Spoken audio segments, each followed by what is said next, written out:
Yes, what's going on, everybody? We are back and ready to go for episode number 100 or episode 58 of the Shutdown Inning. We would be at 158 if I was available more. Steven Risotto with you alongside Tylor Hall as always.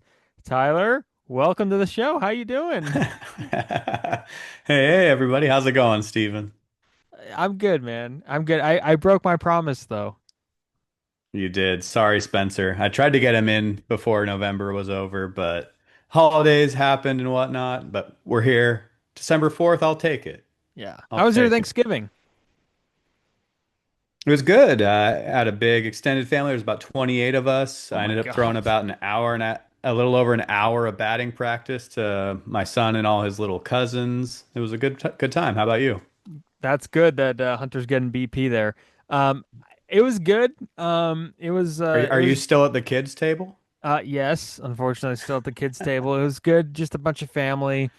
And then afterward, my immediate family, so just the four of us, we watched the all three parts of the Alex Rodriguez documentary on Thanksgiving night. So we gathered around the television set and watched the HBO series Alex vs. A-Rod, all three parts, 3 hours long. So Wow, I thought you were gonna say like, we always watch like It's a Wonderful Life every year on Thanksgiving night. No, we go A-Rod in this yeah, house. we went A-Rod in this house, and everybody actually liked it a lot. Like my brother had glowing praises, and it's funny at the end of the night when it was over, like just everybody just started analyzing like what they thought of him, just like different character like assessments of A-Rod. Like my brother's like, oh, he just had some mental issue, like mental health issues, and my mom was like, yeah, he was troubled, and I'm just like, yeah, I understand. Like, and everybody just started giving their assessment. So. It was a fun night, but everything's good now. Did you go Black Friday shopping the next day? Is my question next. Uh, Only virtually. Well, we made a couple errands, but like midday. We weren't opening up Target at like midnight or anything like that. Ah, see, my mother wakes up at 3 a.m. and goes shopping, and she still does that. Even though my brother and I are in our 20s and we don't really want anything or need anything, it's hard as you get older to come up with a list, and I'm fine with not having anything. I'm at the point now, Tyler Hall, where I like giving Christmas presents, and seeing the Yeah, reaction of people. So. that's great, Steven Risotto. Yeah.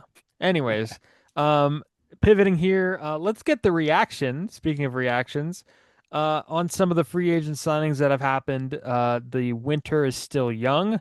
Not everybody is close to being off the board, but a few came off this past week. The Blue Jays agreed to terms with right-handed pitcher Dylan Cease. He was the top right-handed pitcher, the top starting pitcher on the market. 7 years, 210 million. And then also KBO MVP Cody Ponce returning back to the United States on a 3-year, $30 million deal. Blue Jays up in their rotation, and they are not satisfied with solely a World Series appearance. They're coming back in a big way. Yeah, definitely. That rotation got much stronger there. I mean, you add them to Gossman and Trey Savage, and they've got a nice little rotation going. Ponce, like you mentioned, I think he was KBO MVP this year. He had a sub 2 ERA for over the full season. I think he had like 29 or 30 starts, so that's kind of a nice under the radar. A lot of people may not be as familiar with him. And then Dylan Cease, I mean, everyone knows who Dylan Cease is. Kind of nice to see him out of the National League West personally, but they're yeah, not satisfied in Toronto. Yeah, this rotation is really good. Like it's top tier. I think you got Gosman and you Savage, like you mentioned. And I was thinking like Cody Ponce as a number five for 3 years, 30. Like that could end up being, and again, you don't know what to expect with these guys coming back to the States, and the KBO is a little bit less competition than even Japan, but um, seems like a good bet. 3 years, 30 million to be like your number five starter, and you kind of take the pressure off you Savage, who is a guy who could certainly be a rookie of the year contender this year, and they had a pretty good bullpen, just guys coming out and throwing 100 miles an hour every inning in the postseason. I like this team a lot. I think that they could be could be pretty good, especially with that staff. And Shane Bieber's back Yeah, too. yeah, I was gonna say we didn't even mention Shane Bieber. I've seen now that they're thinking about moving Jose Barrios somewhere. Now that they can kind of free that up and maybe add a little extra pop to the lineup. So definitely some good pieces there for the Blue Jays to make another World Series run in 26. I forgot all about Jose Barrios. Yeah, completely forgot about it. He's 31 years old now, and he threw 166 innings last year, 30 starts, and had a ERA of 4.17. So maybe that's a guy who, maybe the San Francisco Giants could inquire on Jose Barrios on a. I will say though that the Yeah, Blue Jays are probably looking to get big league talent, and the Giants probably aren't going to want to give up big league talent. So maybe not. yeah. Yeah. But yeah, I mean, if you're up north in Toronto or most of Canada, you got to be pretty happy with what the Blue Jays are doing, not resting on their laurels there and going after it after a deep run there, after being inches short of winning a World Series. Yeah, no doubt. And shout out to our pal Chris Corbett for hanging on the entire postseason. Congrats on a great season for Chris. Speaking of the AL East, the Orioles also cashing in and entering into the relief market, which we have one more relief signing the report after this one. But Ryan Helsley is going to the Orioles, 2 years, $28 million. And I heard some chatter this offseason about possibly turning him into a starting pitcher, and I don't think the Orioles are going to do this, but a bit of a rough year last year. Fell apart a little bit with the Mets, but looks like he might be their closer, I think. Yeah, I would assume, especially, at 14 mil a year, they'll probably slide him into the closer role. I'd seen the same stories that he might become a starter. I think, it's hard to make that transition. We've seen that with a few guys, Jordan Hicks most recently, and I think he's best suited to be a reliever, and we'll see how it pans out for the Orioles. I think the Orioles will probably be one of the busier teams in the off season to try to kind of bounce back after their off year here in 25. So they're getting the ball rolling here. Yeah, and he does have an opt out after the 2026 season. And it looks like he will close. Felix Bautista, of course, is rehabbing still from right shoulder surgery. Um, And one thing about the Orioles that I was thinking of, someone actually brought this up to my attention. Um, the Orioles have two catchers. They have Adley Rutschman, of course, who was their first overall pick. And then I'm blanking on this is a bad moment here for me, but I'm blanking on the other catcher they have. And they just extended their other catcher. I will get the name in just a second. Um, but I wonder if that makes Sam Basallo. yes, Basayo. And I wonder if that makes Adley Rutschman available. So I don't know exactly what's going to happen there. They got two guys. Um, I don't know if one of Yeah, I them's mean, going to even going DH. back into like a month or two, with the to go in the season, I started to see stories that Rutschman might be, you know, a possible acquisition for other teams. So it's definitely out there. At one point, I even saw that the Giants might be interested because he's kind of Posey-esque and might be a catcher that you might want to build a team around. So yeah, they have some flexibility there because Basayo is supposed to, one of the top prospects in baseball. Yeah, not a lot of Adley Rutschman last year. Only 90 games. And They didn't weren't even a good 90 yeah games either. yeah didn't really hit well at all. Um, does have a good defensive track record, by the way. So I guess we'll have to see what's going on in Baltimore. And then the other relief deal that happened was the New York Mets, who had Ryan Helsley, essentially trade him for Devin Williams, who they get for 3 years, 51 million. Devin Williams staying in New York, this time going over to Queens. He was with the Yankees last year. Um, so that's kind of an interesting move. Yeah, second year in a row, marquee or at least a big name free agent moves from the Bronx to Queens with Soto last year and Williams this year. Um, and the Mets have said that that doesn't necessarily put them out of bringing Edwin Diaz back either. So they might be trying to build a super pen of sorts in New York over with the Mets. Yeah, and I was reading this story just now from the New York Post. This was actually just happening. Apparently, it reads the former Yankee and Mets reliever, whose 3-year deal was made official on Wednesday, took to Instagram story to share a message that appeared to be directed towards the Bronx faithful. He said, "quote For a bunch of people that didn't want me back on your team, y'all sure are mad in the DMs."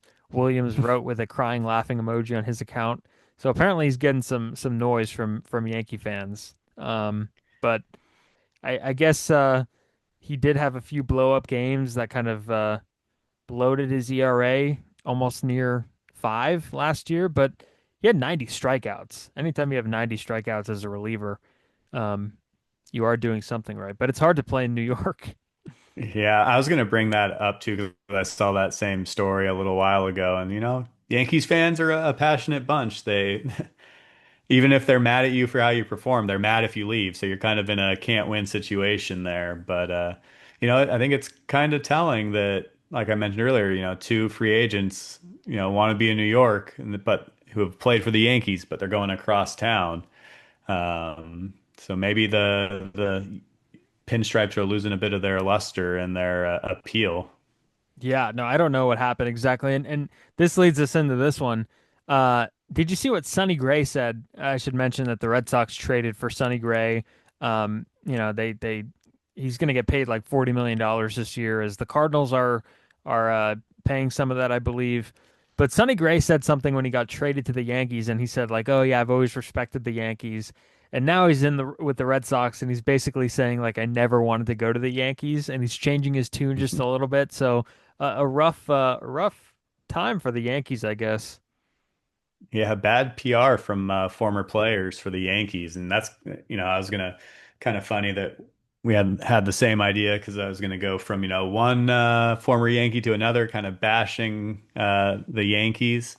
Nowadays there's no real secrets where with social media and the accessibility to players and their experiences, where you're gonna find out eventually how players feel about certain places.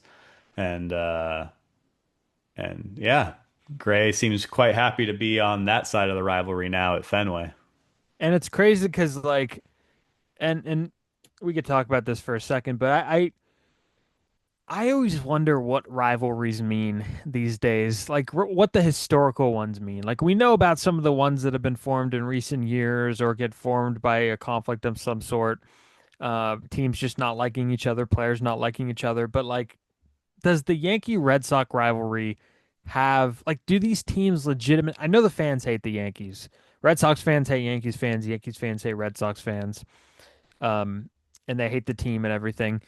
But to the players, I sometimes I feel like the gravitas of just that rivalry just doesn't necessarily stick anymore. Maybe I'm speaking on behalf of like Giants and Dodgers, just because I've seen it die down the last few years and it pick up with San Diego for the Dodgers. But it's something that always comes to mind. Like how much are these players like still invested in some of these longtime rivalries?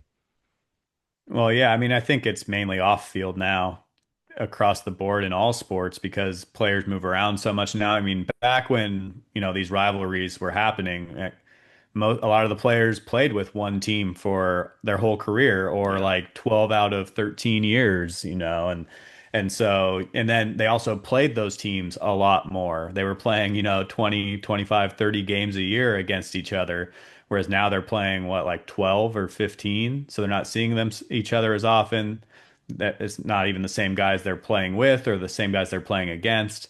So on field, the rivalries really don't matter. I think if anything, maybe they you know, try to step it up for their fans because they know it's important to the fans.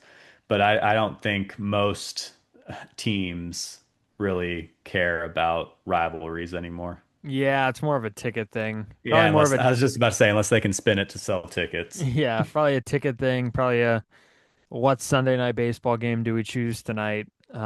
Is if there's a rivalry game, I guess that's kind of an easy choice. But getting back to Sonny Gray real quick, he just turned 36. Like, isn't that crazy that Sonny Gray is 36 years old? It feels like he was just yesterday. He was like the young rookie coming up with the A's, and now he's had literally a 13-year big league career. It's kind of insane to think about. Yeah, I mean, he's one of those guys that kind of snuck up on us as being so late in his career. And he's become kind of well traveled too now, Yeah. which for a guy who, I don't think he's maybe at some points he's been a top 5 to 10 pitcher in the league, but he's always been consistently, above average, pretty solid starter. And I mean, that's why teams want him. So that's probably why he's bounced around a bit. But the Red Sox are getting after it too. I think they kind of surprised some people with how they performed after the Devers trade. I think a lot of people thought the Devers trade was them kind of waving the white flag on 2025, and they made a run, and they're loading up too. So, the AL East should be pretty interesting next year. Yeah, they're kind of an interesting group. Like I don't know what they are. They have two tough teams with the Yankees and the Blue Jays in that division too. Baltimore coming back, but they have a bunch of good young players, like the Roman Anthony's of the world, Abreu and um, you know, They're very outfield heavy now. I mean, a lot of yeah. people are expecting at least one of those outfielders to be moved. So, do they do something for the infield or for the pitching staff? But they're definitely not done either. Yeah, maybe Yoshida gets moved. I know like he's kind of they're kind of stuck with him and his contract, but and then you got the veterans like Jaron Duran's still there. His name's been in trade rumors for years now, so who knows what they are, but Garrett Crochet, Sonny Gray, that's your top end. Brian Bayo's pretty good too. So sort of a good group, and I was looking at the 2011 draft class, which is Sonny Gray's draft class. Some of the names here that stand out have had actually decent career, like Garrett Cole's the number one overall pick, 43 and 43 WAR. Trevor Bauer was third overall pick. We don't have to get into him. Anthony Rendon, who we'll get to later, he was in that draft class. Francisco Lindor, probably the most successful player from that class. Javi Baez, George Springer, Brandon Nimmo, like this, Jose Fernandez with what could have been with him. Like this is just an insane draft class. Sonny Gray was 18th overall by the A's. Um, do you want to guess who the Giants' first round pick was that year? Do you Oh, know? gosh. 2011, and then I'll give you hints. What year would that? Yeah, give me a hint. Let me. Uh, Jeremy Affeldt was pitching when it happened. When they drafted him? No, no, that was a horrible hint. Leave it to me to give just a horrible ass hint like that. No, Jeremy Affeldt was pitching when this happened. It was a play, and the person drafted as a part of the play. Oh, Panic. Yes, Joe Panic, ding, ding, ding. He was in that draft class, picked by the San Francisco Giants, 29th overall. Um, and then the Giants also picked Kyle Crick in that draft class too. So, and Blake Snell was the 52nd overall pick by the Rays. So that might Not a be one of the bad best. draft. That might be one of the best of all time. Like seriously, there are 1, 2, 3, 4, 5, 6, 7, 8, 9, 10, 11 guys with 20 or more WAR from that draft class. Wow. Um, plus Jose Yeah. Fernandez, who was definitely on that path before he tragically passed away. But that is an insane draft class. Um, yeah, kind of off script there. Um, back to free agency.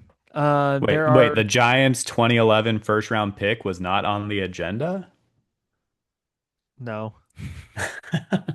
Not on the agenda. Maybe we should do that more. It's just like highlight some of the draft picks or free agent classes. That's what we should do, Tyler. We should go back and like every episode we'll find a new year and we'll like grade some of the free agent signings and stuff that happened in that off season. That could be an interesting thing. Yeah, maybe I'll go back Yeah. and like find that from like 10 years ago, 15 years ago, something like that. Yeah, I mean, because it's always tough this time of year. Obviously you can't judge a signing or a trade until years later most times. So Yeah. kind of looking back at some and finding some deals where people were like, "Oh, what a deal," and then it was a dud, or we're like, "Oh, okay, whatever." Like they signed that guy and then he blew up. That might be kind of fun to look at. Yeah, you want to know a dud from last year? He didn't even play in the postseason for the Blue Jays, but Anthony Santander. Remember him? Yeah. Like that's a sneaky bust right there. Um, Don't clip that off, sneaky bus. But yeah, that's one of those ones. That's one of those ones. I always take it in different directions here. That's a forgettable one. Uh, let's move on from the busts. Let's talk about Kyle Schwarber and Kyle Tucker, two of the big bats on the free agent market. And there's a I little bit of mean, discussion. yeah, I mean, we were just talking about the Blue Jays, and one of the stories I saw yesterday was Kyle Tucker was seen visiting the Blue Jays spring training complex in Florida. Yeah, I So, mean that's interesting. one thing I know we talked about, and I thought quite a bit about in the World Series, especially in those long games, was that the Blue Jays had a solid lineup, a lot of scrappy guys, but not a lot of pop in the lineup, especially once they had to take out Kirk and Bichette later in the games. It was basically, Guerrero and a bunch of dudes is kind of what I called it during the World Series. And Tucker could definitely solidify that lineup. No, for sure. And the thing is, like, I like Kyle Tucker. I think he's a great player. I think he's an all-star player. He's been an all-star for 4 straight seasons. He's still young for a free agent. He literally had a 841 OPS, 993 OPS the year before. Just a good player, but like, is this just baseball trying to find a poster child for this year's free agent class? Like, does there always have to be one guy that it's like, okay, this is the guy that's going to get the money. Like, we need at least one guy, so this is going to be the guy. Like, I feel like it's Well, I forced don't think just a little bit.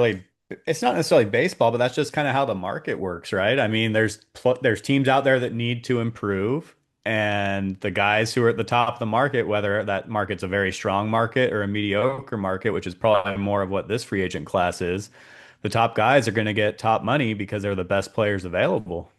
Yeah, I mean, I guess, I mean that's true, but I just don't put him in the conversation of any of the guys that have gotten Yeah, I close mean, to what he's going to get. yeah, because he came out hot for the Cubs, and then he kind of tailed off towards the end of the year. If he would have had a strong finish to the year, maybe maybe we're having a slightly different conversation. But yeah, I agree with you. I mean, going into last year, going into the 2025 season, a lot of people were saying, "Is Tucker going to get 300 million? Is Tucker going to get 400 million?" Even a few reports said, and I mean, if he can, more power to him, I guess. But I wouldn't want to give him that much money.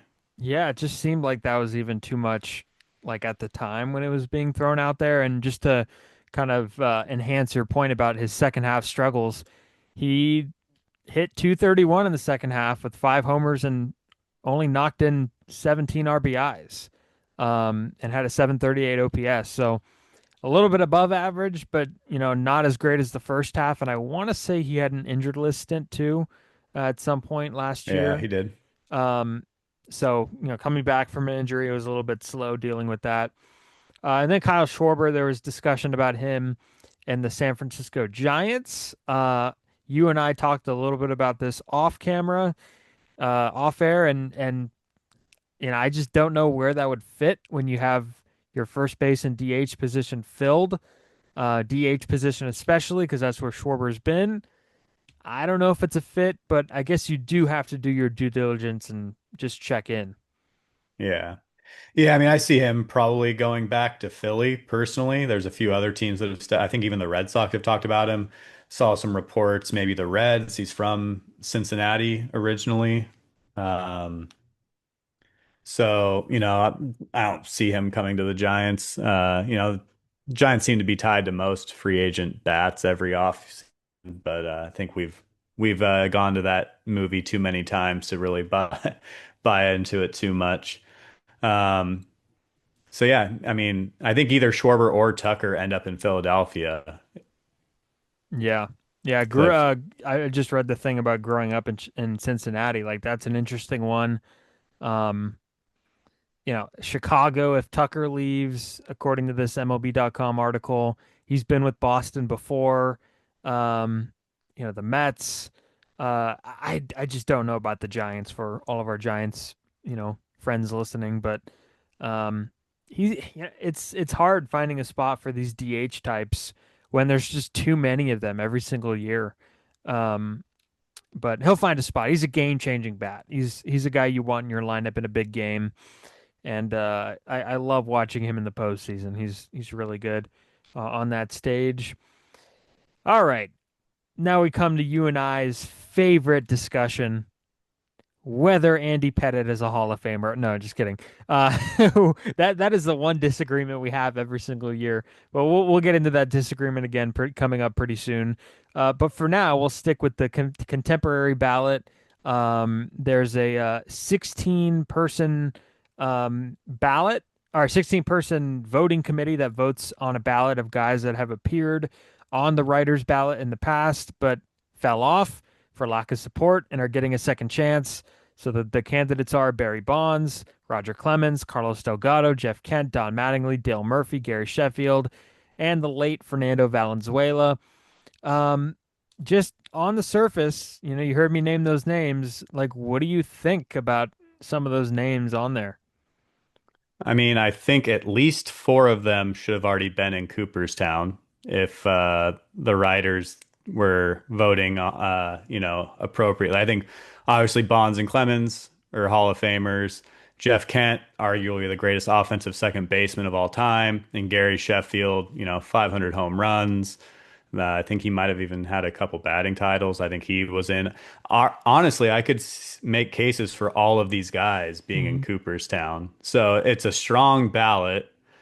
And then, do you want to share your thoughts before I kind of go on to the next part I wanted to talk about? What are your Yeah, thoughts just on these eight guys? yeah, just real quick. I mean, I agree, 100%. And like looking at this list now, it's like, how did some of these guys not get it? Now we know the answer to some of them, but like I understand the body of work isn't there for Don Mattingly and Dale Murphy, but when you think about the era, and I'm becoming more open-minded about this as like my era is coming up, but when you think about the era they played, like from everything I've read and heard, like Don Mattingly was a rock star, and Dale Murphy was a back-to-back MVP guy, and Valenzuela is a pioneer in so many different ways, and there's a historical significance to what he did. So I mean, I think we have to like open our eyes a little wider at the Hall of Fame and not just think of it as an accomplishment um and statistics hall, but more so just you know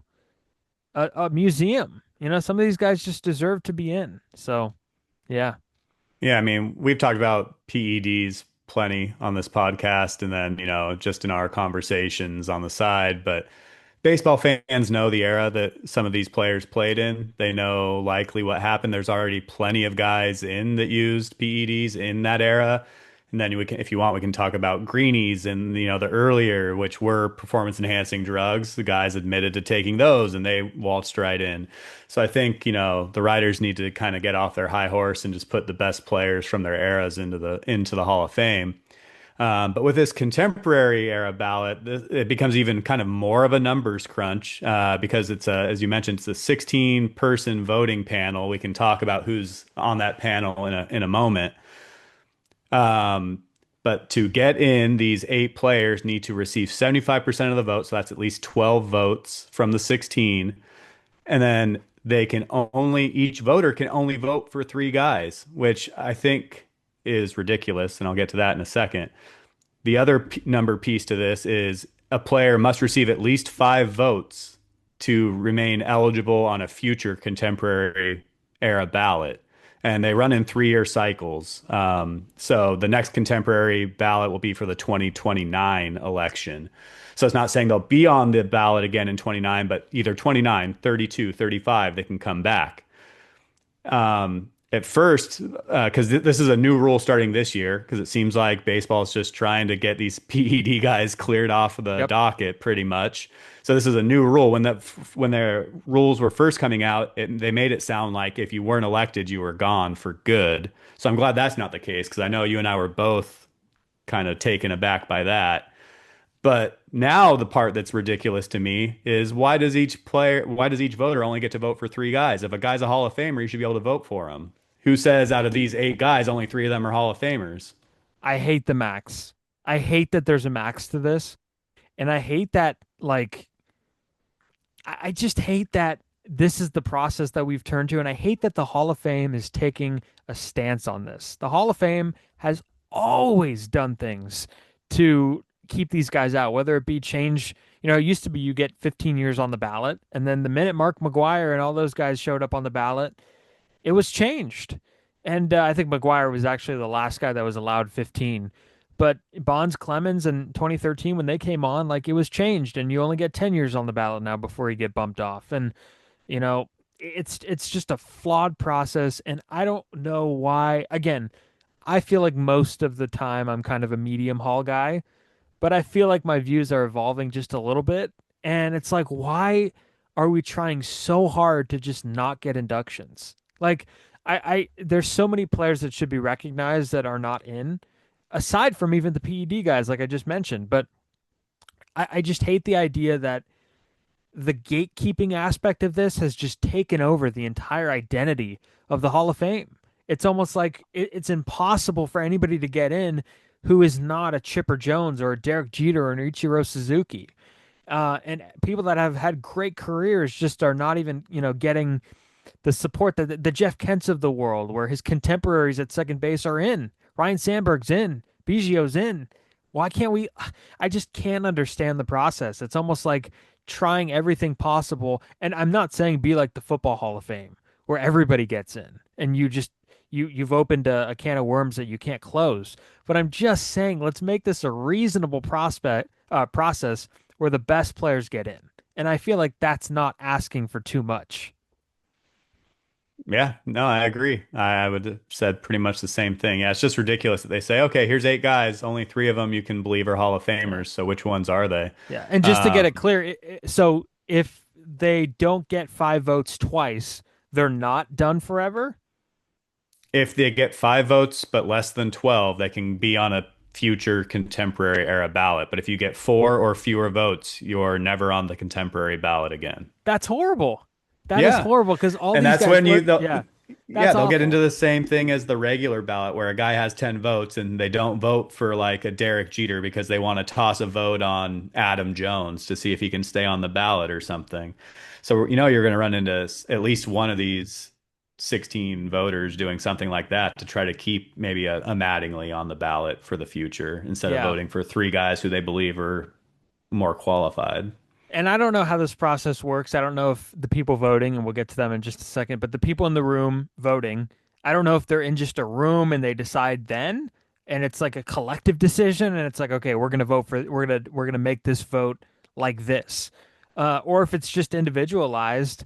But like, I can't imagine a situation where, let's say, for example, Barry Bonds and Roger Clemens, like, okay, let's finish their chances off for good, right? They're never. How is it that Barry Bonds and Roger Clemens are never going to be up for the Hall of Fame again if they fall short?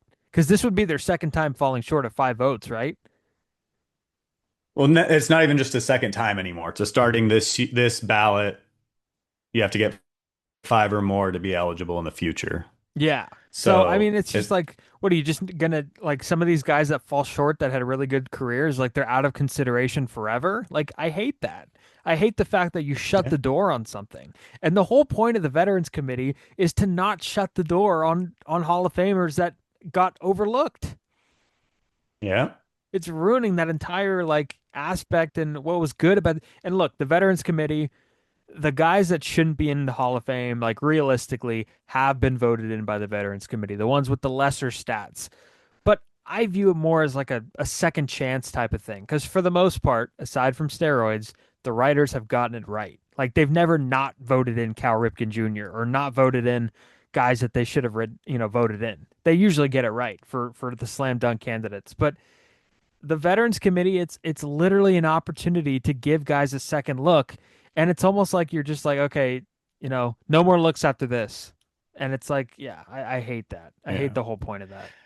yeah. And I don't know 100% for sure, but my understanding is they all meet together in a room or via Zoom or something. I heard this year it's in Orlando, and I think they meet on this Sunday, the 7th, and they release the results that evening. I think they have a discussion, and then I believe the vote is like private. I don't know if they go around the table and say like, "All right, Barry Bonds, who says yay, who says nay?" I think they all kind of put it in. And I don't think we ever hear officially who votes for who in No. this situation. And that's where you get into how they put, I don't know how they put these committees together, but that's where you get some of these guys. Like when my mind immediately went to Harold Baines, when you were talking about, these committees kind of being able to spin and push for certain guys. I think it was at Jerry Colangelo, maybe, or Jerry Reinsdorf. Jerry Reinsdorf. Thank you. Got the Yeah. wrong owner there. But yeah, Reinsdorf was on that committee. I think LaRussa was on it too. And so they all just kind of hardcore pressed everybody in the room to vote for Harold Baines and talked him up. So, I mean, with that in mind, I guess we could talk about who is voting on this contemporary era ballot. It's always, I think, about half Hall of Famers. So we got Fergie Jenkins, Jim Catt, Juan Marichal, Tony Perez, Ozzie Smith, Alan Trammell, and Robin Yount for the Hall of Famers. Obviously, those are all names most baseball fans are familiar with. And then we have, out of the others, some of the names that stuck out were Kim Ng, Jason Stark, and your favorite guy, if you want to introduce him, Steven. Yeah, Artie Moreno gets a Hall of Fame vote. What the hell? Seriously, what the hell? What are we doing? The guy who can't even put a team around Mike Trout to get him into the playoffs more than once. First of all, why are any owners getting a vote?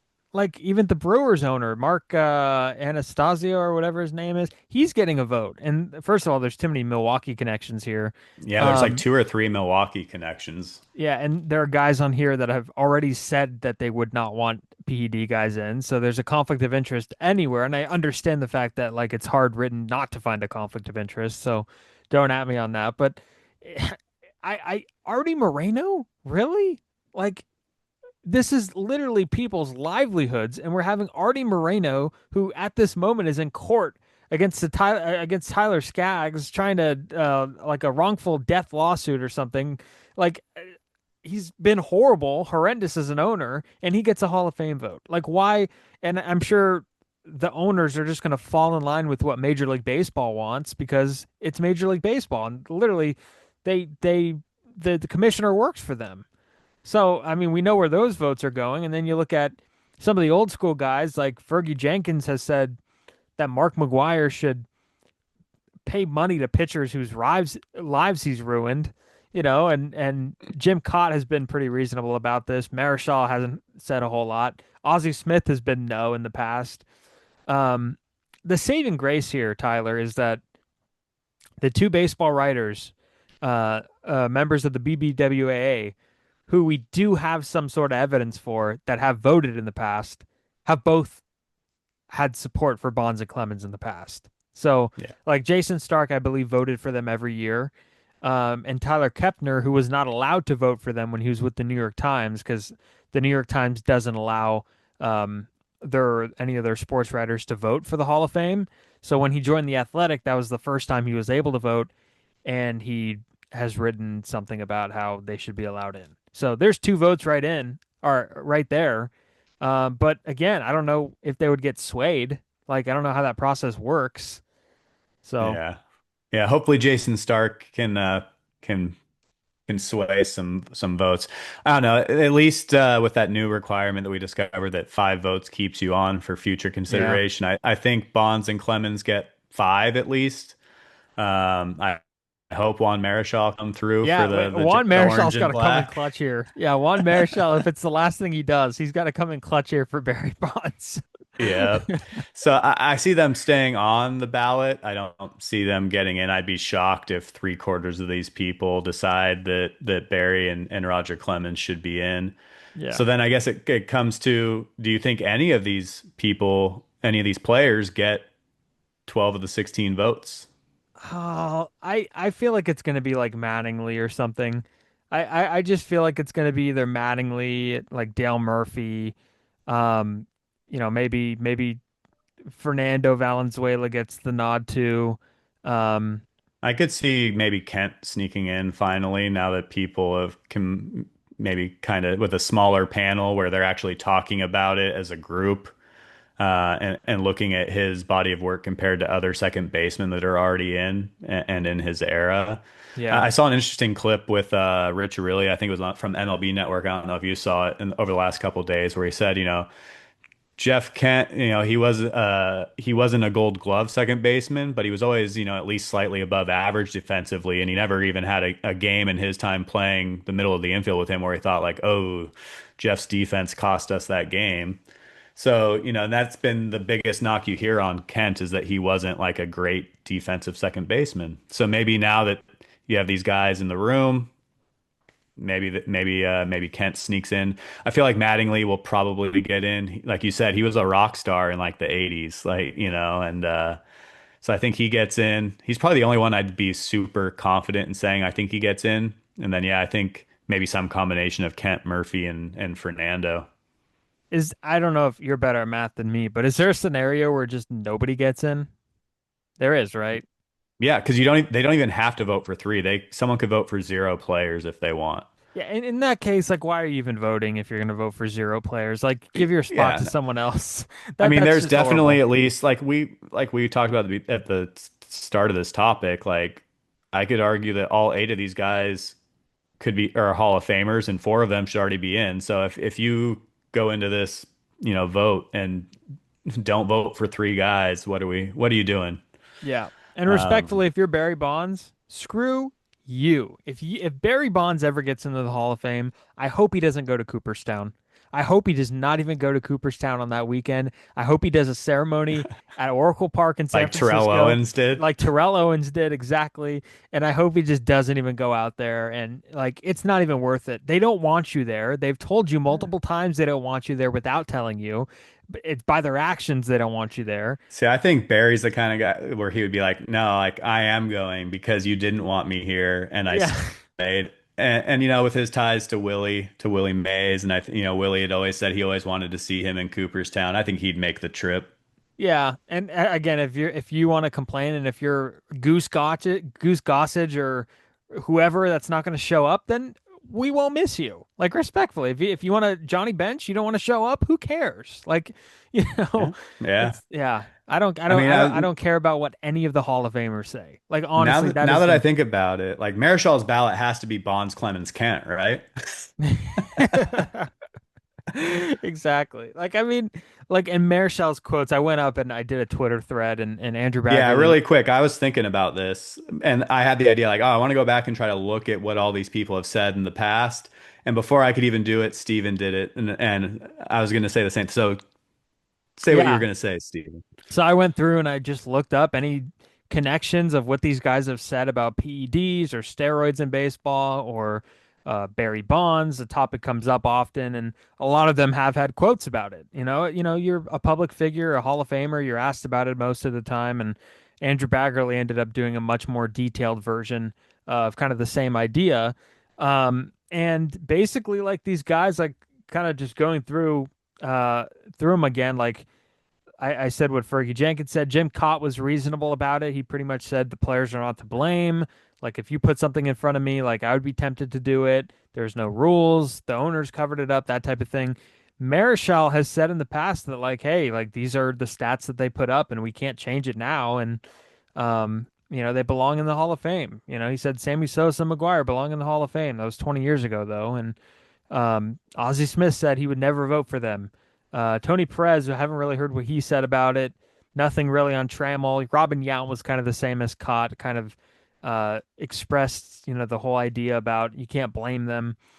So different things come up, but it's one of those things where you're never going to find somebody who is too partial, or too non-partial, I should say. Hmm. Because within the history of baseball, this era's gone on for, like, if you think about the steroid era, it happened. So they were probably asked about it then when it was happening. And now we're voting on it. So it's like you get asked about it in two separate eras. So guys are going to eventually say something. And I'm sure every Hall of Famer has said a thing or two about it to the media or what have you. But um, yeah, I mean, it doesn't give an exact indication, but a few of those guys I've learned are hard nose.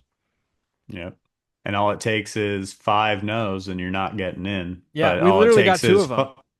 all it takes is five yeses and at least there's another chance in the future where maybe some of the slowly the opinions on it have changed and among voters, among writers, among fans. So at least the longer they can stay on, the higher likelihood that eventually they do get in. Yeah, I think So we got two no's with Smith and Jenkins from what I could predict, and two yeses with Stark and Tyler Kepner. Like they voted for them in the BBWA round, so like unless they're sellouts and want to stick more with the consensus of what the other people are saying, then I don't see them changing from that. So I hope they don't yeah. change from that. That would be pretty low of them to do, and I have a lot of respect for those two guys. Um, all right, let's go to three up, three down. We will start with the down, which is me this week. Number one down, let's start with the Giants are out on the Imai sweepstakes. Um, and basically every other high level starting pitcher that is going to cost something. And I understand that paying a starting pitcher a lot of money is a big risk, and I can understand the Giants not wanting to do it, and I have no issue with that. But at the same time, like it's not a good thing to close the book on a position of need. And you know, when you have a position of need like the Giants do, and it's the rotation, then you don't want to like go out and say, "Hey, we're not going to fill this with high price guys." Especially when we talk all the time about what owners are making, and the Giants have sold 10% to like an investor firm or whatever it was during the offseason. So they got money coming in from that, from Mission Rock. And nobody wants to hear the fact that they don't have enough money to pay for a Framber Valdez or a Dylan Cease type. So, or am I, who would add much more than just on the field prowess. So that's one issue I had is, I'm tired of teams saying these are our restrictions when in reality you look at their payroll and you think they could get this done if they wanted to. Yeah, I mean, as much as, fans around baseball like to say that how bad the Dodgers are for baseball, they're making a lot of money, but they're spending a lot of money on their talent.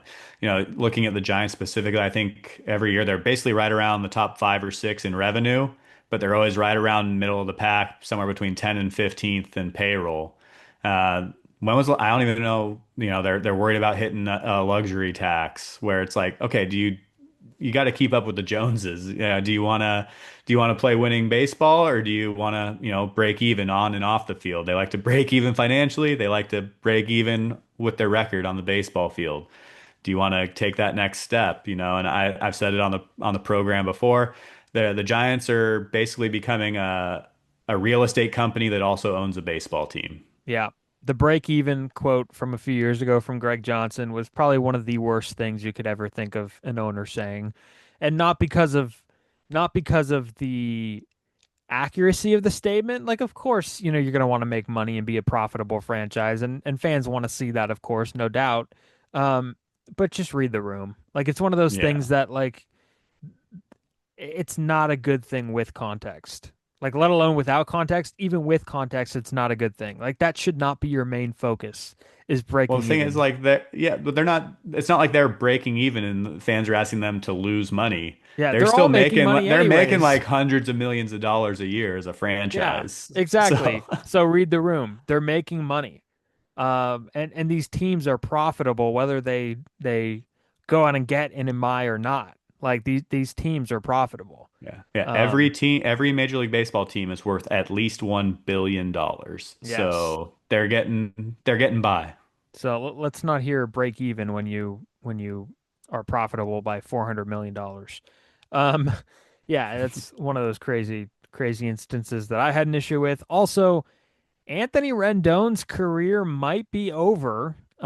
This is something we've talked about before, kind of how Anthony Rendon just seemingly really doesn't like baseball that much. Signed one of the worst deals ever in Anaheim, and just had just a um, media tour of a lifetime when he was asked about just his priorities. And again, some of it's not even that bad. Like if you think about it, like what he said about his family, like it's very valid. Like he does have his priorities in order in some aspect of the imagination, but at the same time, like it's a little bit too scaled one way and not enough on the baseball side to where it seems like he doesn't even care. And the one thing I hate for him is that that's his lasting legacy. Like, I am sorry. Like, you were a world champion. You were literally a top 10 player at one point. You got the big money for a reason because you deserved it. But, like, this is what he's going to be remembered by. And this is like a rough way to go down. Yeah, I mean, when he hit free agency, he was potentially on a Cooperstown track. He was Yeah. over 30 WAR already. He was 29 when he hit free agency. His first year in Anaheim was his age 30 season. And I just pulled it up. So his contract was 245 million, I think. He Yeah. had 224 hits for the Angels. So if he does retire without playing again, he made more than $1 million a hit for the Angels. Oh, that's crazy. Yeah. And the way that this is going to happen apparently is that they're in talks about buying out the final year of his deal, which, for one, Tyler, this is the final year of his deal with the Angels. Like, that's crazy that it's already the final year. I didn't even know that. And it was a 7 year, $245 million deal.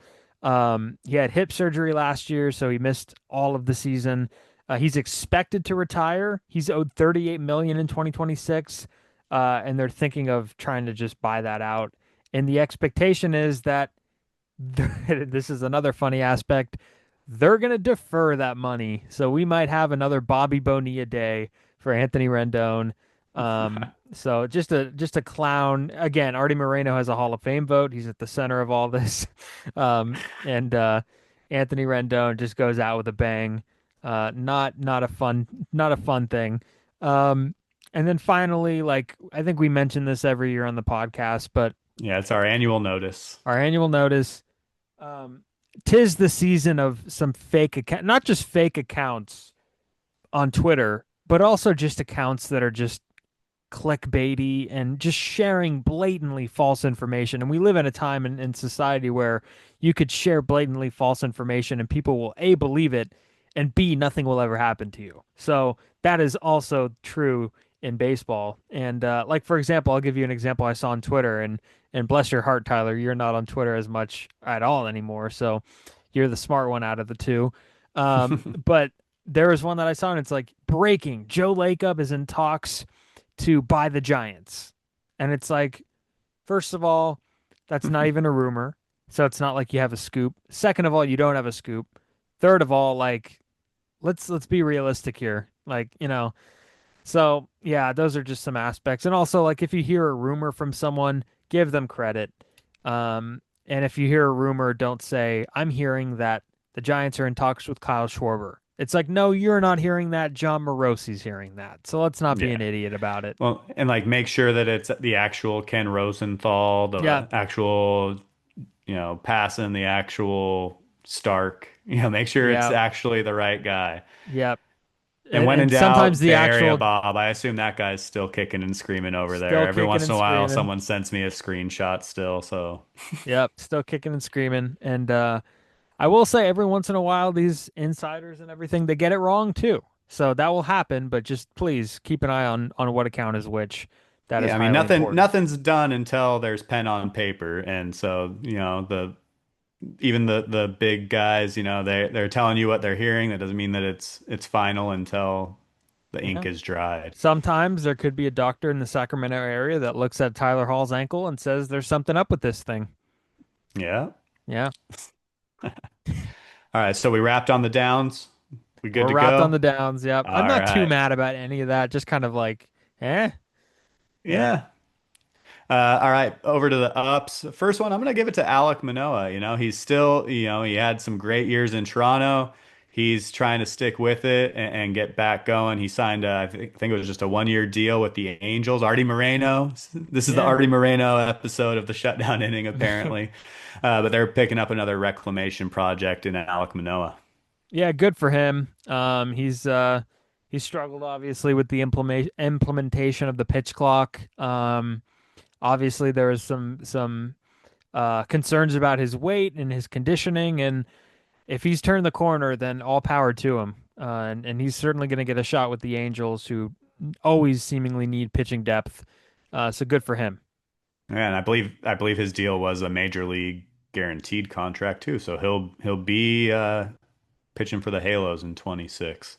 Next, I'm going to go with the Giants hiring Ron Washington. Yeah. Broke this morning. I think that's a great hire for the Giants for multiple reasons. One, Washington's one of the premier infield coaches in all of baseball. Also, someone with some extensive managerial experience to put behind Tony Vitello. Yeah, no, this is a good one. And this is one of those ones where it's like I was just on a different podcast, Garlic Fries and Baseball Guys with Sam Lubman on the 95.7 The Game podcast network. But one of the things we talked about was it seems like the Giants are just getting guys who are either like the bet. It's a nice mix, right? So there's guys that Vitello has had and is friends with and is close with, like Jace Tingler and one of the pitching guys they brought in from Tennessee. And then there are things that there are guys coming in that they just like because of just reputation, right? For example, it's almost like they got into a room and thought, who's the best infield coach you could think of? Ron Washington, brought him in. What did we like this year in offense in baseball? The Blue Jays. Let's grab one of their hitting coaches. Who's the best mind available right now? Bochy. Let's bring him in. So it's almost like they're bringing in all these guys, and it's a good mix of people Vitello knows and people who genuinely have been a part of something really awesome. And Ron Washington's, maybe not, kind of had a bad luck there with his manager stuff with the Angels and his health issues. But this guy is known to be a wizard when it comes to infield. And now you got him and Ron Wotus doing that.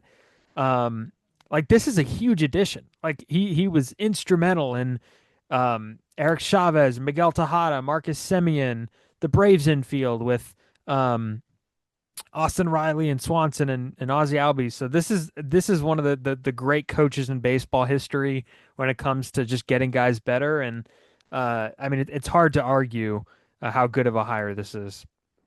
Yeah, definitely agreed. And yeah, I saw some interesting comments about like why are they hiring an infield coach? Outfield where they need the help defensively. And it's like they'll get one of those too. Don't Yeah. worry. But you're not going to let one of the best infield coaches ever just And hang also out there for a while. Ron Washington knows a thing or two about being between the lines. Yeah, absolutely. Yeah. No. Is that a low blow? And speaking of going out and getting a guy, the final up, Steven.